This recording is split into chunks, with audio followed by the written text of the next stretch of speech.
నిన్ను నువ్వు కోల్పోకు. కథ రచన వాణి. నేను నా ఫ్రెండ్ నరేష్ కలిసి హోటల్కి వెళ్ళాం.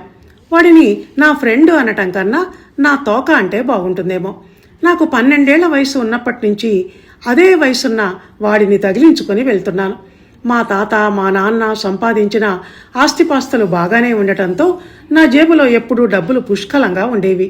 వాడు మధ్యతరగతి వాడు కావటం, వాడి ఇంట్లో వాడికి పెద్దవాళ్ళు డబ్బులు ఇవ్వకపోవటంతో నా దర్జాను, నాకున్న డబ్బు వెసులుబాటును కనిపెట్టి అయస్కాంతానికి ఇనుము ఆకర్షించబడినట్టు నన్ను అంటుకుని తిరగటం మొదలుపెట్టాడు. స్కూటర్ మీద వాడిని వెనక ఎక్కించుకొని బజార్లన్నీ తిరిగేవాణ్ణి. నేను ఐస్ క్రీం కొనుక్కుంటే వాడికి ఒకటి కొనిచ్చేవాణ్ణి. నేను కూల్ డ్రింక్ తాగితే వాడికి ఒకటి తాగించేవాణ్ణి. కొంచెం పెద్దయ్యాక హోటళ్లకు కూడా వెళ్ళటం మొదలుపెట్టాం.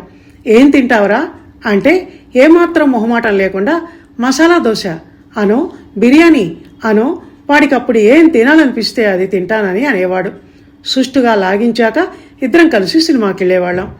ఒకరోజు మా బామ్మ, నీ వెంట తిప్పుతూ వాడిని ఎందుకురా చెడగొడతావు అని అంది. ఆమె అలా ఎందుకందో ఒక నిమిషం నాకు అర్థం కాలేదు.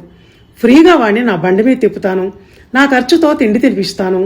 ఒక విధంగా చెప్పాలంటే నా వల్ల వాడికి అన్ని లాభాలే కానీ నష్టం ఒక్కటీ లేదు. ఒక్కరోజు కూడా వాడి జేబులో నుంచి డబ్బులు తీయమని నేను అనను. ఎందుకంటే నాకు డబ్బు ఒక లెక్కలోది కాదు గనక.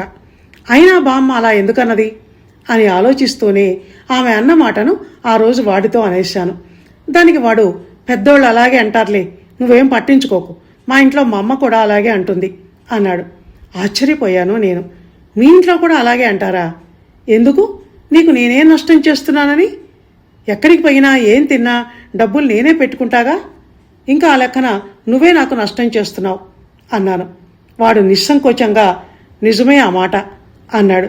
ఆ తర్వాత మేము అలా తిరుగుతుంటే ఊరి జనం కూడా మా వంక అదోలా చూస్తుండటంతో ఇంటికెళ్ళి మా బామ్మని అడిగాను, నరేష్ నాతో తిరగటం వల్ల వాడికి ఏంటి నష్టం?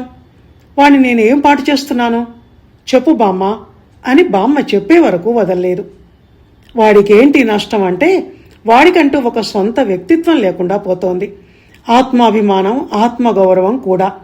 నీ ఆధిక్య భావం, నీ మీద ఆధారపడి బతకటం, వీటి వల్ల వాడు నేను ఒక మనిషిని అన్న విషయాన్నే మర్చిపోతున్నాడు.